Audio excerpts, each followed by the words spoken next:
कि आउटलायर क्या होता है और आउटलायर को रिमूव किस प्रकार से किया जाता है किसी भी डाटा में। आउटलायर क्या होता है, तो ये एक स्टैटिस्टिक्स या बायोस्टैट का टर्म है जिसकी डेफिनेशन को देखा जाए तो कुछ इस प्रकार से डिफाइन किया गया है। इन statistics N outlier is a data that differs significantly from other observations. तो यदि हमें स्टैटिस्टिक्स की लैंग्वेज में समझे तो आउटलायर एक डाटा पॉइंट है जो हमारे अदर मैक्सिमम डाटा है उनसे बहुत ज़्यादा डिफ़र करते हैं। एग्ज़ाम्पल लेकर इसे समझते हैं कि मान लें कि हमारे पास कोई एक हर्ड है, गायों का एक समूह है जिसमें एवरेज गाय जो है वो एक दिन में 5 लीटर दूध देती है।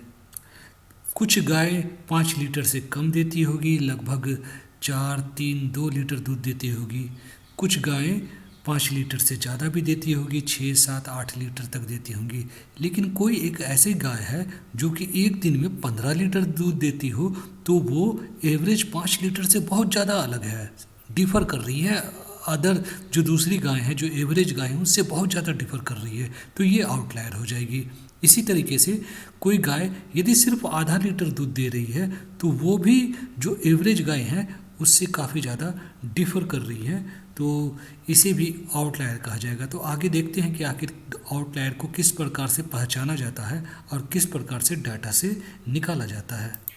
अब इसे समझने के लिए कि आउटलायर को किस प्रकार से आइडेंटिफाई किया जाए, सबसे पहले हम आपके जो भी सैंपल है उसका मीन निकालेंगे और साथ ही साथ स्टैंडर्ड डेविएशन कैलकुलेट करेंगे। मीन और स्टैंडर्ड डेविएशन को कैलकुलेट करने के बाद हम डिसाइड करेंगे कि हमें जो आउटलायर को आइडेंटिफाई करना है, जिसे आउटलायर मानना है, वह या तो 1 mu plus minus 1 sigma standard deviation को कहा जाता है, यानी मीन के दोनों तरफ प्लस माइनस 1 स्टैंडर्ड डेविएशन या 2 स्टैंडर्ड डेविएशन या फिर 3 स्टैंडर्ड डेविएशन। हमें ये डिसाइड करना होगा कि किसके बाहर का जो वैल्यू है उसे आउटलायर माना जाएगा। तो यदि हम देखा जाए इस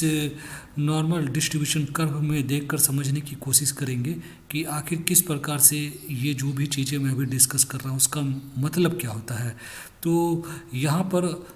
मान ले कि नॉर्मल डिस्ट्रीब्यूशन में इस पॉइंट पर आपका मीन है और मीन का वैल्यू 5 है, मान ले कि 5 है, तो ये मीन के दोनों तरफ एक स्टैंडर्ड डेविएशन यानी मीन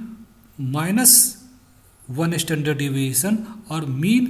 प्लस 1 स्टैंडर्ड डेविएशन, इसके बीच में जो डाटा होगा वो लगभग आपके टोटल सैंपल के 68.27% जो डाटा होगा इसी एरिया में मिलेगा। ठीक है, तो मान लें कि आपका जो मीन है वो 5 है, 5 है और स्टैंडर्ड डेविएशन 1 है, तो 5 माइनस 1 4 और 5 प्लस 1 6, तो आपके जो 68% ऑब्जर्वेशन है वो 4 से 6 के बीच का ऑब्जर्वेशन होगा, या तो वो वैल्यू 4 होगा या 5 होगा या 6 होगा, इस तरीके के मैक्सिमम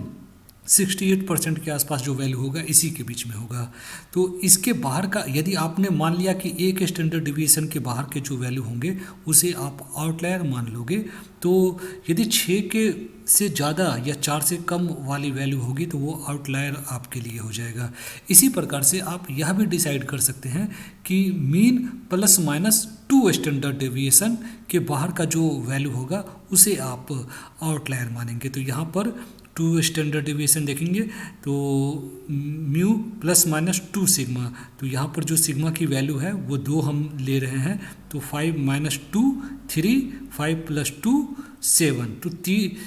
3 से 7 के बीच के जो वैल्यूज़ होंगे वो आपको लगभग आपके डाटा सेट में 95.45% इसके बीच के रेंज के वैल्यूज़ होंगे, यानी 3, 4, 5, 6, 7 इस वैल्यू के आसपास के वैल्यू जो होंगे वो आपके ऑब्जर्वेशन में जो डाटा सेट है 95% इसी तरीके के मिलेंगे। तो यदि 7 से ज़्यादा वैल्यू होता है या फिर 3 से कम होता है तो उस कंडीशन में आप उसे आउटलायर मान लेंगे। सिमिलरली आप यह भी डिसाइड कर सकते हैं, मैक्सिमम इसे ही डिसाइड किया जाता है कि mean plus minus 3 standard deviation के बाहर के जो वैल्यूज़ होंगे उसे जनरली आउटलायर माना जाता है। तो यहाँ पर आप देखेंगे mean plus minus 3 standard deviation 5 minus 3 2 से 8 के बीच के जो वैल्यू होंगे वो आपके